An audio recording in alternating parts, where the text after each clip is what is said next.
Sveiki, malonus klausytojai. Aš, Monika Kuzminskaitė, sveikatos ir mitybos psichologė ir čia Šaukšto proto tinklalaidė. Šiandien rekomenduoju Oliver Sacks knygą pavadinimu Vyras, kuris palaikė savo žmoną skrybėlę. Viena iš klasikinių knygų, kuri puikiai tinka kaip psichologinių ir psichiatrinių margumynų sąvadas. Jausmas lyg lankantis senovinėme steampunk patologinės anatomijos muziejuje, kuris vienu metu ir truputį šiurpus ir labai žavingas.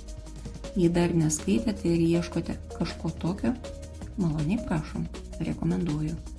Oliver Sacks, Vyras, kuris savo žmoną palaikė skrybėlę.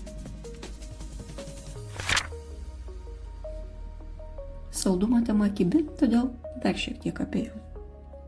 Sveikame organizme insulinas yra išskiriamas, kai virškinant angliavandenius į kraują pradeda plūsti gliukozė. Insulino darbas yra padėti transportuoti tą gliukozę į ląsteles ir arba naudoti energijos gamybai, arba pasidėti jo tai dienai į riebalų ląsteles. Todėl kraujyje gliukozės lieka mažai, energijos yra, atsakų irgi, vilkas sotus ir avys sveikos. Bet jeigu angliavandenių nuolat suvartojama per daug, ląstelėms insulinas tampa įkyrus ir jos pradeda jį ignoruoti, vystosi atsparumas insulinui. Kasas sako, girdžiu, kraujas pilnas gliukozės ir gamina dar insulino.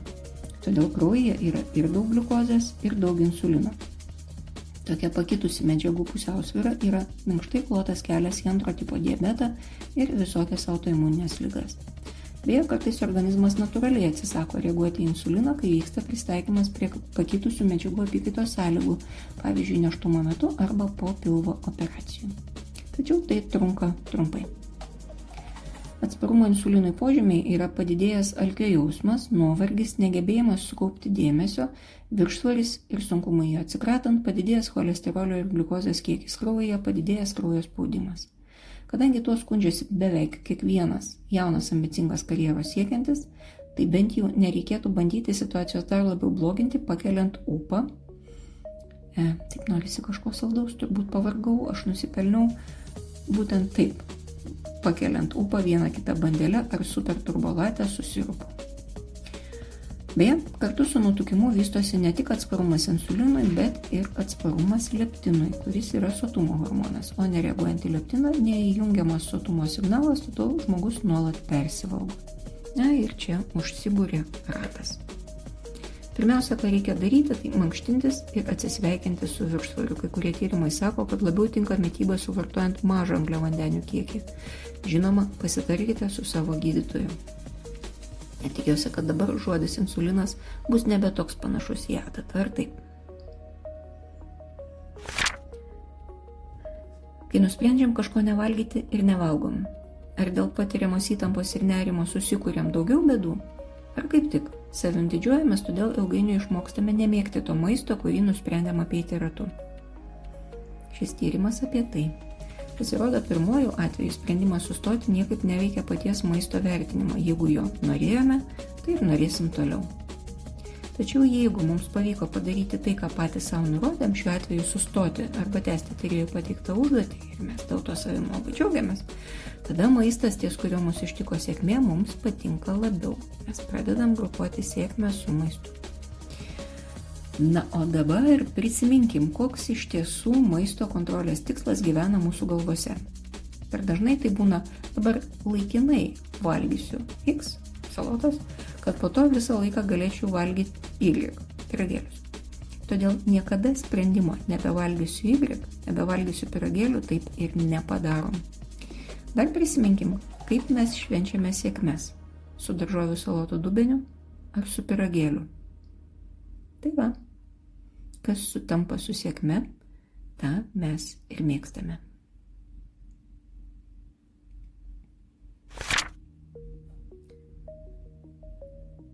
Šis tyrimas atliktas su žiurkėmis ir ar jo rezultatai pritaikomi žmonėm yra atviras klausimas, bet pasvarstyti apie tai vis tiek įdomu. Šio tyrimo dalyviai buvo maitinami riebiu maistu.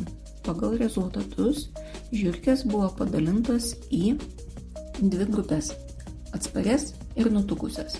Čia iš karto norisi pastebėti, kad individuali fiziologija yra tokia pat svarbi kaip ir elgesys, todėl vien kartojant tai, ką regimai sėkmingai daro kitas, ne visada yra sėkminga strategija.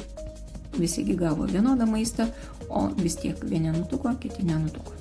Žiurkės ir žiurkinai. Taigi, nutukę žiurkės vyriškiai, žiurkių patinėliai pasižymėjo anhedoniją, jiem niekas nebuvo malonu, o atsparus nutukimai vyriškiai, patinėliai, pasižymėjo beviltišku elgesiu. Ir vieniem ir kitiem buvo blogai, tik tiek, kad vieni dar ir nutuko, kiti nenutuko, bet vis tiek jautėsi blogai.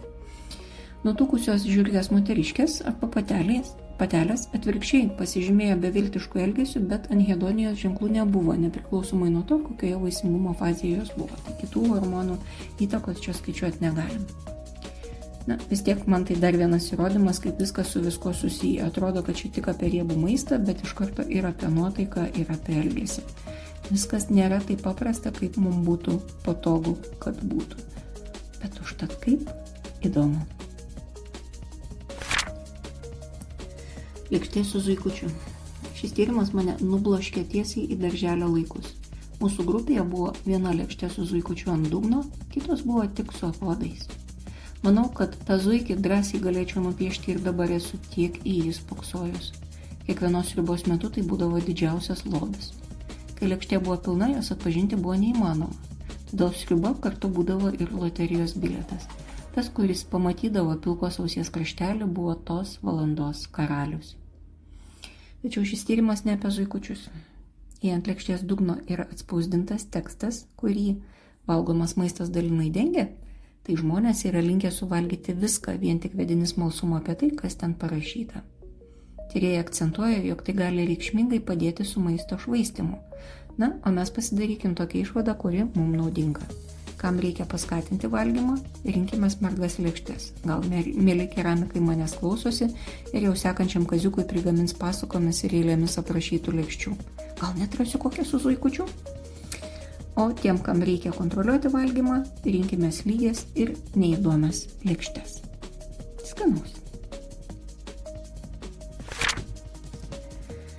Kad būtum laimingas, neužtenka tik nustoti daryti ir gauti blogus dalykus. Reikia pradėti daryti ir gauti gerus dalykus. Man reikėjo sustoti ir pačiai pagalvoti, ar tai tikrai taip, bet kuo daugiau tikrinu, tuo teisingiau man tai atrodo. Didžioji dalis kasdienių laimės tikslų pas didžiąją dalį žmonių yra apie tai, kaip turi nustoti būti blogai. Turi nebetrūkti, nebespausti, nebesijausti, nebestorėti, nepraleisti, kas yra labai gerai ir teisinga, bet kol kas tai tik paukštis vienu sparnu. Ir kas tada, kai jau nebebus? Problemų, trūkumų, kai jau ir išvaizda ir protas bus tiek. Kas tada? Dauguma spontaniškai, tame tarpe dažnai ir aš sakom, ir tada aš būsiu laiminga. Nes priežastis. Bet tai nėra tiesa. Tada geriausiu atveju bus niekaip, tuščia, nuobodu, ramu, nulis. Na, kaip jau nepavadinsi. Tuštuma tuščia nebūna, todėl ją būtinai kažkas norės apgyvendinti ir jei geresnių kandidatų nebus, ten vėl apsigyvens visų problemų apibrėžimai, nes vėl ieškosime laimės už kokio nors trūkumo horizonto. Tai todėl reikia turėti alternatyvių gyventojų, kurie apsigyvens išspręstųjų trūkumų vietoje. Todėl visada gera mintis turėti laimingo gyvenimo veiksnių ir priežasčių sąrašą. Ką tada darysim konkrečiai? Miegosim, valgysim, sportuosim, skaitysim, tapysim, keliausim. Kur konkrečiai? Kaip, kada ir su kuo? Gal kartais niekas netrukdo to daryti ir dabar? Taip, imkim lapą. Kairėje surašykim viską, kas turėtų dingti iš mūsų gyvenimo, kad mūsų ištiktų laimė. Kitoje pusėje viską, kas turi atsirasti mūsų gyvenime, kad mūsų ištiktų laimė. Tada pasitikrinkim, ar šie sąrašai subalansuoti. Ar jie yra realistiški? Ar yra kažkas, ką galima pradėti jau dabar? Tai tada pradėkim. Būkim laimingi. Šiai savaitei tiek. Aš Monika Kuzminskaitė, sveikatos ir mitybos psichologė, padedu spręsti kasdienius ir sudėtingus elgesio, mąstymo ir emocijų klausimus. Rašau, skaitau paskaitas, teikiu psichologinės konsultacijas. Mane rasit socialiniuose tinkluose vardu Šaukštas Proto arba gyvai Vilniuje Goštauto gatvėje. Rašykit man elektroniniu paštu adresu šaukštas.proto @gmail.com arba asmeninė žinutė socialiniuose tinkluose. Taikos ir ramybės.